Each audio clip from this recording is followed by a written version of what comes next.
साहब मैंने ही आपको फ़ोन किया था। सुबह जब काम पे जा रहा था तभी ये मैंने देखा और 100 नंबर पे मैंने डायल किया। थैंक्स। जोशी बघा। सर ये बॉडी तो निखिल की है। मतलब इसे इतना तो क्लियर हो गया कि उस बॉडी का निचला हिस्सा निखिल का था। सर सिर के पीछे गहरी चोट है, हो सकता है मौत की वजह ये चोट ही है। सर ये देखिए।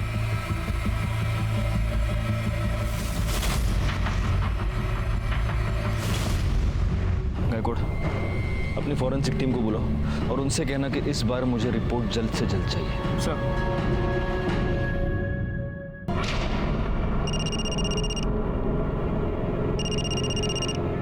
हाँ सर। कोई अपडेट? सर मैं यहाँ पे कब से नज़र रखे हुए हूँ लेकिन कोई हलचल नहीं। सर मैं यहाँ पे कब तक रुकूँ? वो बोलता हूँ मैं, लेकिन अभी के लिए वहाँ पे नजर रखो। ठीक है सर, ओके।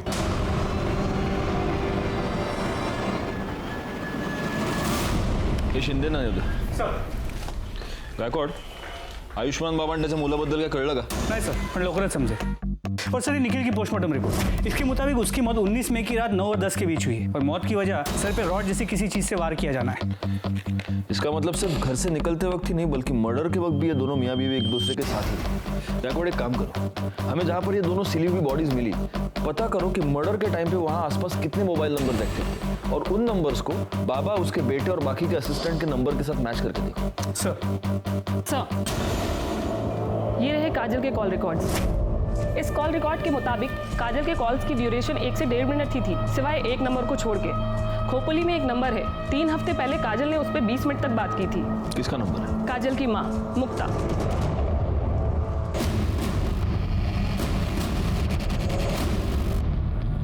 बड़ी अभागन थी मेरी काजल।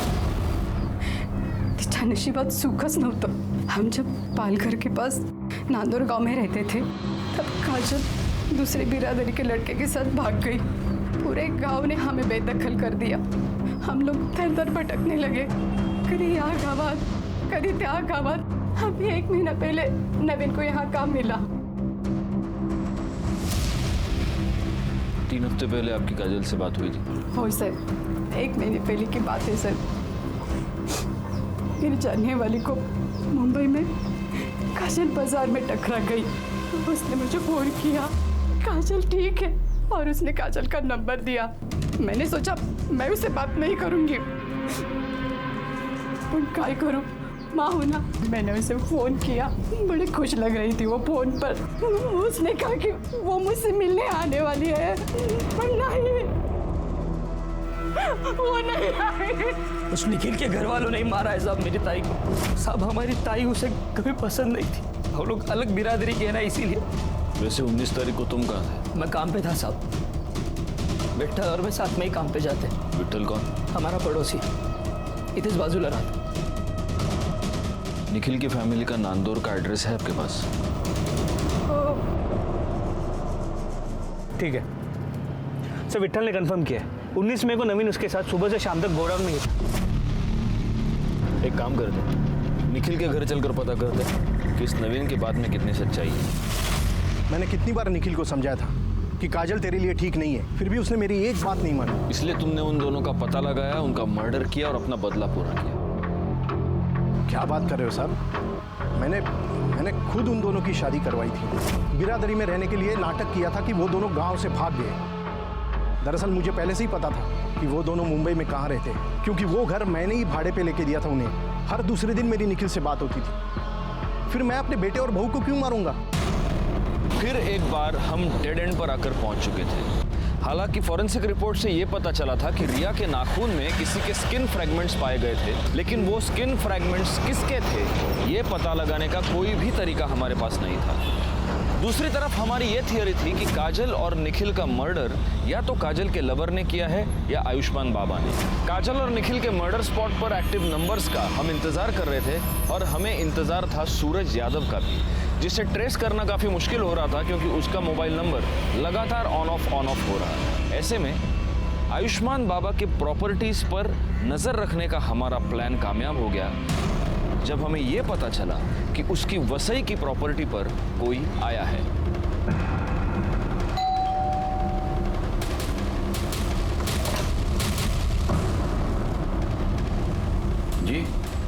आपका नाम? माजिद खान। सादिक खान को जानते हैं? हाँ, वो हमारे फूफी के लड़के हैं, हमारे बड़े भाईजान हैं। बड़े ताज्जुब की बात है माजिद साहब, आपकी आवाज़ आपके फूफी के लड़के से बहुत मिलती जुलती है।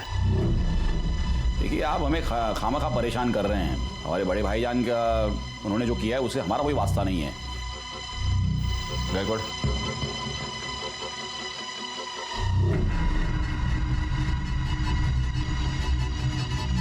बड़े ताज्जुब की बात है।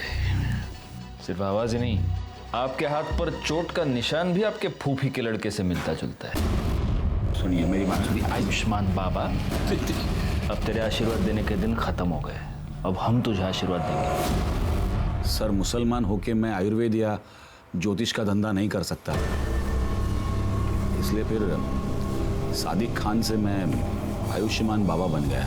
सर, मुझे बहुत जल्दी फेमस होना था, बहुत जल्दी बहुत सारे पैसे कमाने थे, इसीलिए वो लिप किस वाला आइडिया लगाया। साक्षी और रिया के अलावा और कितनी औरतों का रेप किया है? नहीं सर,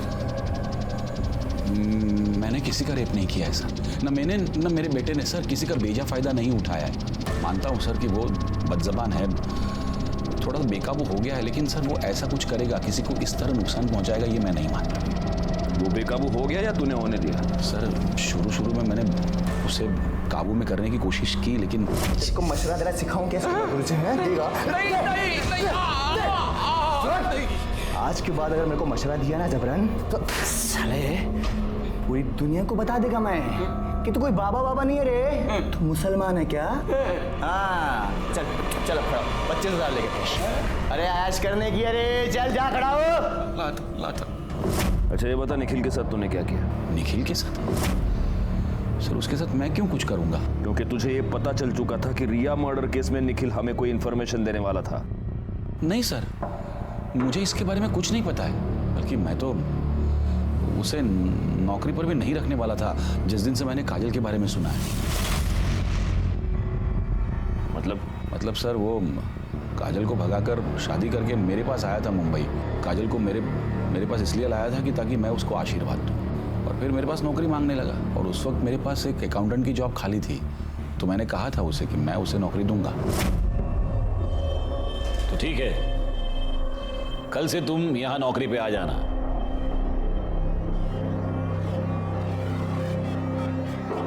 मेरी बीवी है।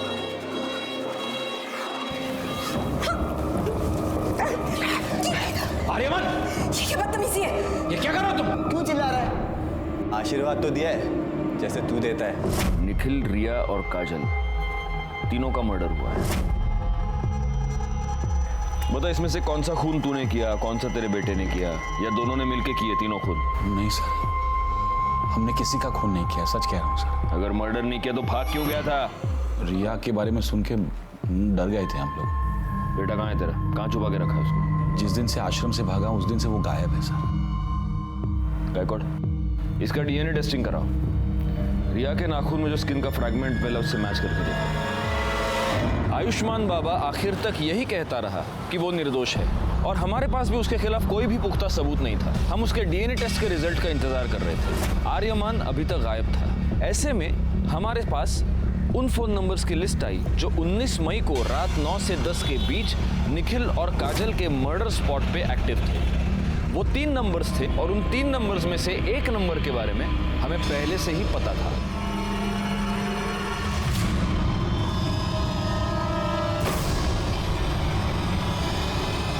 ताई की वजह से हमने बहुत दुख देखे थे साहब। मैं उससे बदला लेना चाहता था, पर पता नहीं था कि वो कहाँ रहती है। फिर पता चला कि आई को उसका फोन नंबर मिला है। तो तू पहली बार में ही कामयाब हो गया। तूने काजल को फोन करके गोराई बुलाया और वहां पे तूने उसको मार दिया। नहीं साहब, पहले मैं उसके घर गया था उसको मारने के लिए, लेकिन तब उसकी पड़ोसी ने मुझे देख लिया। दूसरी बार अखबार वाला पैसे लेने आया था। तो वो तू था जिसको मृणाल ने देखा था? मैंने सोचा कि ताई को किसी ऐसी जगह ले जाके मारना होगा जहाँ मुझे कोई देख नहीं पाए। हाँ बोलो नमीन। वो कुछ काम से मैं मुंबई आया था, तो आपसे कुछ ज़रूरी बात करनी है, मिलना था। अरे पर ताई, मैं वो सब आपको मिल के बताता हूँ। आप एक काम कीजिए, आप मुझे गुराई के पास आके मिलिए। अच्छा ठीक है, मैं आती है। क्या हो गया, यहाँ क्यों बुलाया? घर आ जाता ना। छोड़ूंगा नहीं, छोड़ उसे। मैंने तुझे कहा था इसे सुनसान जगह पे बुलाया, जरूर कुछ गड़बड़ है। सब उसके बाद मैं घर जाके विट्ठल को मना लिया, ताकि कल को अगर पुलिस पूछे तो उनसे झूठ कहे कि मैं दिन भर उनके साथ था। लेकिन तू अपने मोबाइल को नहीं मना पाया, और तेरी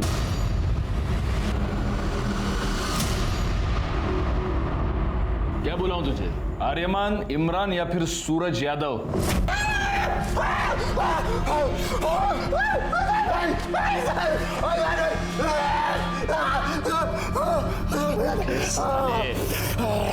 रिया के नाखून में जो स्किन मिला है ना, उससे तेरे बाप का डीएनए 50% मैच होता है। इसका मतलब तेरा पूरा 100% होगा।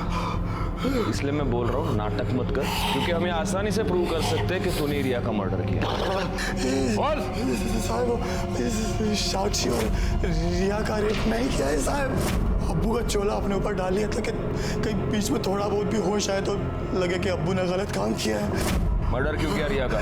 मैं बस कंप्लेंट वापस करवाना चाहता था साहब, पर वो रिया का बाप है ना, फोन पे बहुत अकड़ रहा था साहब, बहुत उल्टा सीधा बोला मेरे को, दिमाग पूरा चला आ गया था मेरा। बस मैंने सोच लिया था साहब कि इस साले को सबक सिखा के रहेगा मैं। मेरे को पता था कि रिया रोज शाम को ना कंपाउंड में वॉक करने को आती, और साहब उसके बाद उसकी बॉडी रात को मैं ठिकाने लगा दिया। पर ये सब बूढ़ा हुआ ना, वो मेरा अबू, उसने मेरे को सब करते हुए देख लिया था साहब, और बहुत घबरा गया था साहब, वो बहुत डर गया था। जबरदस्ती मेरे को छुपाया साहब। साक्षी और रिया पर रेप करने के जुर्म में और रिया के मर्डर के जुर्म में तुमको अरेस्ट करता हूँ। चार्जशीट फाइल करो। फॉरेंसिक रिपोर्ट से यह साबित हो गया कि वो स्किन आर्यमान की थी। निखिल काजल मर्डर केस और रिया मर्डर केस फाइनली सॉल्व हो गए। नवीन, जिसने अपनी बहन को एक भयानक, एक दर्दनाक मौत दी, उसका पूरा प्लान उसकी फोन की वजह से फेल हो गया। रिया, जो कि शारीरिक रूप से कमजोर थी, अपने मां के अंधविश्वास और अंधभक्ति की भेंट चढ़ गई। इसी के साथ मैं सीनियर इंस्पेक्टर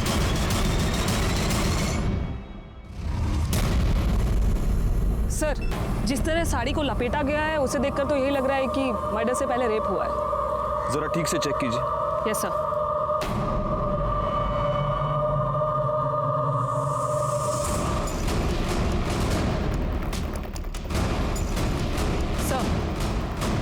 सर, ये एक नहीं 2 बॉडीज हैं। क्या?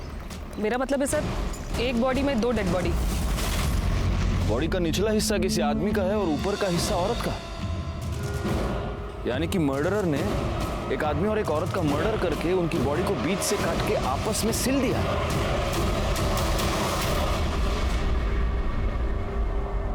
आज तक मैंने अपने करियर में बहुत सारे केसेस देखे हैं, लेकिन ऐसा वहशियाना तरीका मैंने पहली बार देखा।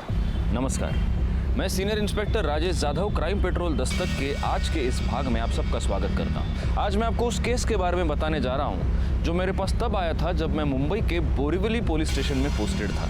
इस केस में 2 लाशों को जिस तरह से एक साथ सिला गया था, उससे ये साफ था कि ये मर्डर नफरत की वजह से किए गए थे या फिर ये किसी साइको का काम था। वैसे देखा जाए तो इस केस में हमें 2 लाशें मिली थी, लेकिन 2 लाशें गायब भी थी, और अब हमारा ये काम था कि इन लाशों के बचे हुए हिस्सों को ढूंढना और ये पता करना कि मरने वाला आदमी और औरत आखिर कौन है, उनको इस तरह से मारने की वजह क्या है, और 2 लाशों को एक साथ सिलकर ये मर्डरर एग्जैक्टली क्या मैसेज हमें देना चाहता है।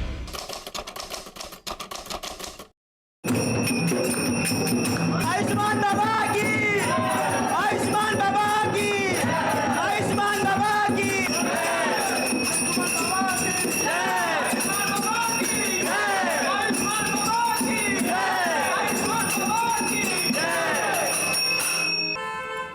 ये मेरी पत्नी है बाबा, डिप्रेशन का शिकार हो चुकी है, दिन रात दुखी रहती है बाबा, घर में बहुत क्लेश होता है, कृपया इसका इलाज कीजिए, हम लोग बहुत परेशान हैं बाबा।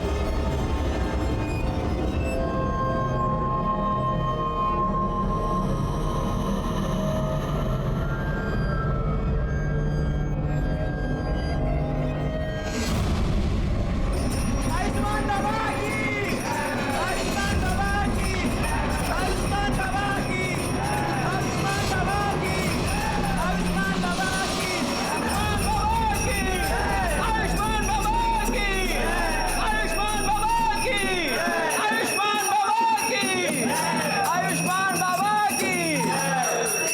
जा ले जा अपनी पत्नी को घर, शीघ्र ही वह ठीक हो जाएगी।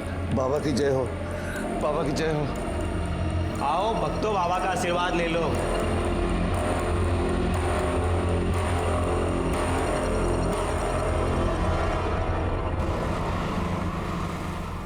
पाणी आणि एक ग्लास आणते।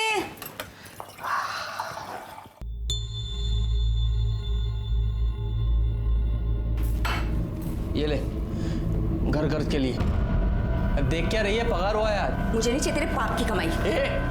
क्या बोलिस? पाप की कमाई? ये मेरी मेहनत का पैसा है। मेहनत का पैसा? हाँ, ये मेहनत का पैसा है तेरा या तेरे उस ढोंगी कमीने बाबा की पाप की कमाई है? ए बाबा को कुछ मत बोला, देख दांत तोड़ दूंगा मैं तेरे। तू भूल गया उसका क्या किया था? वो बाबा जो भक्ति के नाम पे दूसरी औरतों की चुम्मा चाटी करता है। देख, मुझे तेरा नहीं पता, पर मुझे बहुत शर्म आती है इस पाप की कमाई खाने में। चल तेरी तो मैं।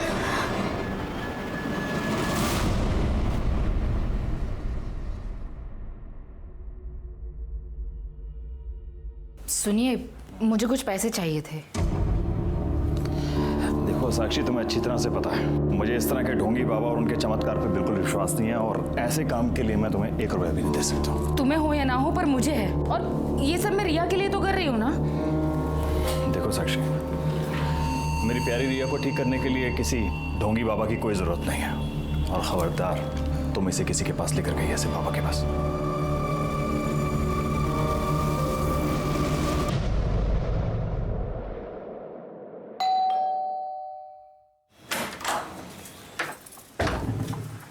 काजल, थोड़ी सी शक्कर मिलेगी?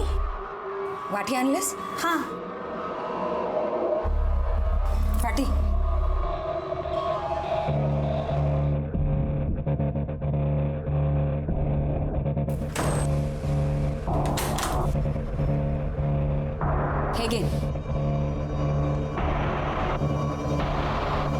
और कुछ भी चाहिए? Thank you.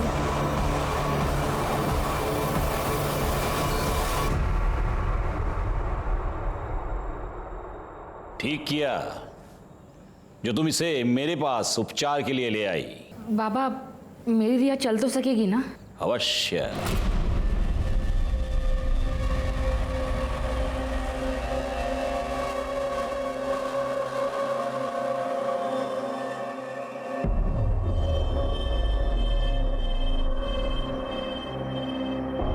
ले, ये तेल है, प्रतिदिन 3 प्रहर इस तेल से तेरी बच्ची के पैरों पर मालिश करना। भगवान की कृपा रही, ये बच्ची चलने तो क्या, दौड़ने लगेगी। सच बाबा? सुना रिया, तू चलने लगेगी? अच्छा बाबा, प्रणाम।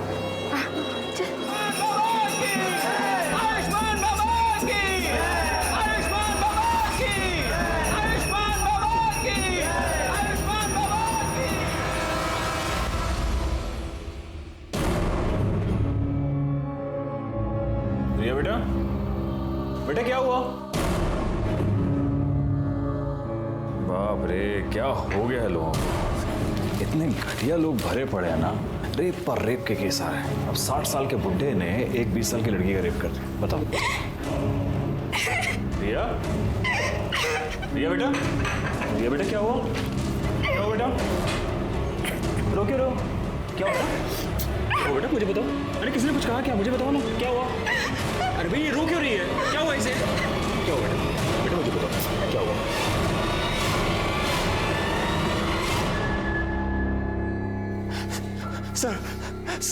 सर देखिए ना सर, मेरी बेटी के साथ क्या हो गया सर? सर मेरी बेटी के साथ सर रेप हो गया है सर।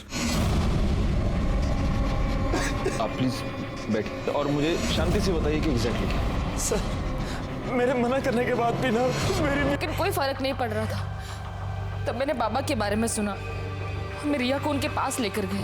बाबा ने इसकी नब्ज देखी और कहा कि ये ठीक हो सकती है। बाबा ने मुझे एक तेल दिया और कहा कि मैं उससे रिया के पैरों की मालिश कर, लेकिन उससे भी कोई फर्क नहीं पड़ रहा था। मैंने बाबा को बताया तो उन्होंने कहा कि शायद मैं ठीक से मालिश नहीं कर रही हूँ। मैं रिया को उनके पास लेकर जाऊँ, वो मुझे सही तरीका बताएंगे। पहले तो मैं डर गई कि कोई अनजान आदमी मेरी बेटी के पैरों को हाथ लगाएगा। मेनका। जी बाबा।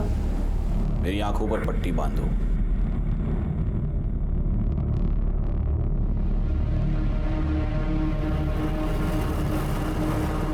उसके बाद मुझे विश्वास हो गया कि बाबा ढोंगी नहीं है। लेकिन फिर 3 महीने पहले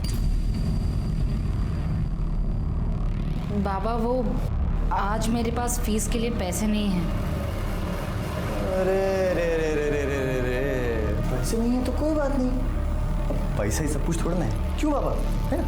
अब पैसा नहीं है तो उसके बदले कुछ और देना पड़ेगा। अलग चीज मतलब उसके बाद मैं तेल लेने के लिए अकेले आश्रम गई। वहां पर उन्होंने मुझे वेटिंग रूम में बैठने को बोला।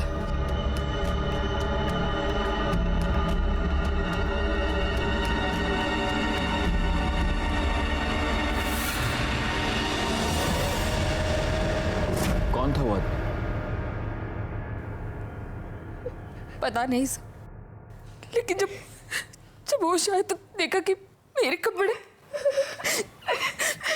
मेरे साथ भी रेप हुआ था। उसके बाद 2 बार और ऐसा हुआ। 3 बार तेरे साथ रेप हुआ, तूने मुझे बताया तक नहीं? तुझे मजा आ रहा था रेप करने में, और मेरी बेटी को लेकर नहीं उस बाबा के पास। तुझे कितनी बार बोला था? तुझे कितनी बार बोला इसको मत लेके जाओ?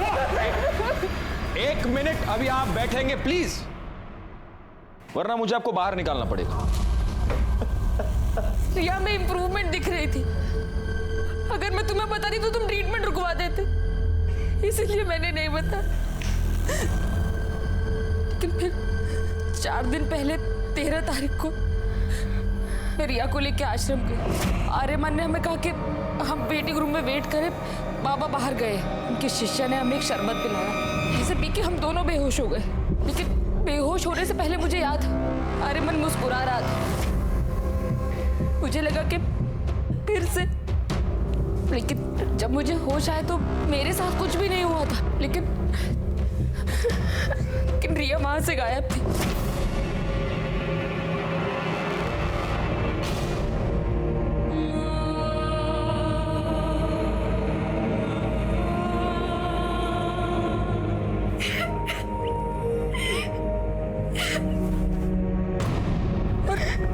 रिया मुझे ट्रीटमेंट रूम में मिली। मैंने आर्यमन से पूछा कि उसने ऐसा क्यों किया, तो उसने कहा कि उसने तो रिया को हाथ तक नहीं लगाया। लेकिन मैं जानती हूँ सर कि आर्यमन ने मेरे रिया के साथ रेप।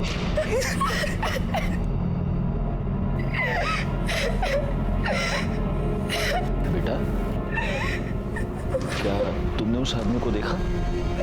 वो आर्यमान ही था?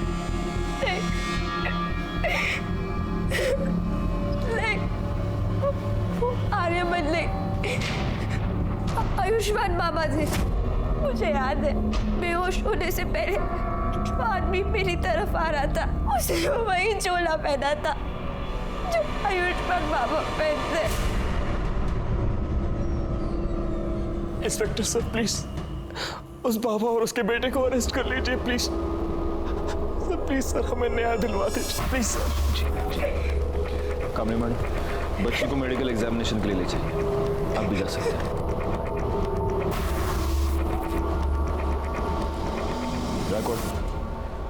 हम चल के इस आयुष्मान बाबा से मिलते हैं।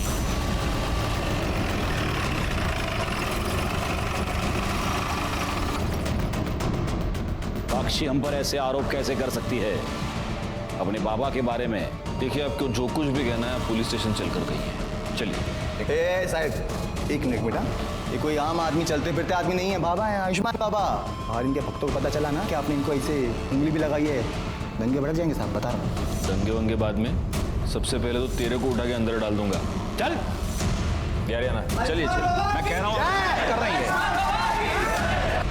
ये सत्य नहीं है। सभी भक्तों को वही शरबत ग्रहण के लिए दिया गया था। उनमें से किसी को कोई समस्या नहीं हुई। आप चाहे तो दूसरे भक्तों से पूछ सकते हैं। बाबा 13 तारीख को आश्रम में थे ही नहीं, वो एक भक्त के यहाँ आमंत्रित थे। मैं स्वयं पूरा दिन उनके साथ ही था। हम लोग शाम को आश्रम एक साथ ही लौटे थे। सर, मैं तो ज़्यादातर अकाउंट केबिन में ही रहता हूँ, तो बाहर क्या चलता है क्या नहीं चलता मेरे को नहीं मालूम। सच है, भगवान भी इंसान को नहीं पहचान सकता। मैंने साक्षी और उसकी बेटी को बहुत सहायता की थी, फिर भी न जाने क्यों उसने मुझ पर ऐसे घृणित आरोप क्यों लगाए। लेकिन आपको क्या लगता है बाबा, मतलब क्यों लगाए होंगे उसने ऐसे घृणित आरोप आप पर? एक ही कारण हो सकता है। अच्छा? मेरे उपचार के पैसे देना नहीं चाहती होगी, अन्यथा मदद जो करता है उसे ऐसे प्रत्युत्तर में ऐसे घृणित आरोप कोई नहीं लगाता। लेकिन उसकी चूक हो गई, वो चूक गई। 13 तारीख को पूरा दिन हम आश्रम में थे ही नहीं। सर इसके असिस्टेंट गणेश ने भी यही कहा कि ये लोग शाम को वापस आए थे। क्योंकि यही सत्य है। हमारा शिष्य गणेश पूरा दिन हमारे साथ था, और जिस भक्त के यहां हम पूरा दिन उपस्थित थे, आप उनसे भी पूछ सकते हैं। दोनों को आशीर्वाद है मेरे। अब हम यहां से प्रस्थान करेंगे। अरे नहीं नहीं नहीं नहीं, प्रस्थान वस्थान आप कुछ नहीं कर सकते अभी। क्या है बाबा, आप रेप अक्यूज्ड हैं, तो अब आप यहीं रहेंगे। बैकवर्ड, बाबा को उनकी कुटिया दिखा दो। अब अगले कुछ दिन तक भजन पूजन कीर्तन कीर्तन वहीं पे ले जाओ। चलिए। देखिए ये गलत है। लड़की के कंप्लेन के बाद आयुष्मान बाबा को पुलिस ने रेप के केस में अरेस्ट कर लिया है। अभी भी तुझे लगता है कि तेरा बाबा ढूंढी नहीं है? काजल चुप बैठ, मैं बाबा को बहुत पहले से जानता हूँ, वो ऐसा कर ही नहीं सकते। और अगर रेप हुआ भी है ना तो बाबा ने नहीं किया है, वो उस कमीने आर्यमान ने किया है, क्योंकि वो आर्यमान एक नंबर का। अच्छा, तो फिर पुलिस ने तेरे बाबा को क्यों पकड़ा? हाँ, संभल के रहे, हाँ संभल के रहे, कहीं बाबा तुझे भी अरेस्ट ना करवा देते। सर, ये रही रिया की मेडिकल रिपोर्ट। इस रिपोर्ट के मुताबिक रिया की बॉडी पर कोई सीमन नहीं मिला है। ये तो एक्सपेक्टेड ही था।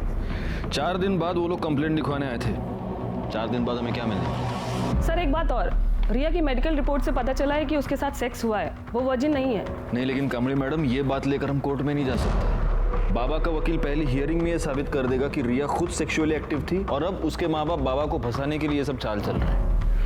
नहीं, हमें कोई ऐसा पुख्ता सबूत चाहिए जिससे हम ये साबित कर पाए कि रेप बाबा ने किया है।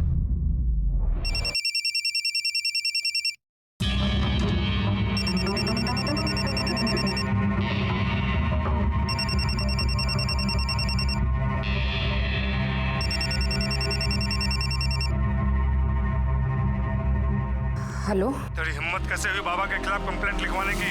भूल गई बाबा कौन है? या तो कंप्लेंट वापस ले, वरना हम तुझे और तेरी बेटी को छोड़ेंगे नहीं। नहीं नहीं, मेरी बेटी को कुछ मत करना। वो कौन है? कौन है? कौन है? कौन बोल रहा है? हिम्मत है तो सामने आके बात कर। अरे फोन पे क्या धमकी दे रहा है? आ सामने। हेलो हेलो, काट दिया। जो भी ऐसे छोड़ूंगा। कहाँ जा रहे हो? अरे पुलिस को इन्फॉर्म करने जा रहा। नहीं नहीं, उसने धमकी दी है। साक्षी, तुम अब भी नहीं समझ रही हो, हमें पुलिस को इन्फॉर्म करना पड़ेगा। ये सब बंद होना चाहिए। नहीं नहीं, आप मेरी बात सुनिए ना। साक्षी प्लीज, देखिए मेरी बात सुनिए प्लीज साक्षी।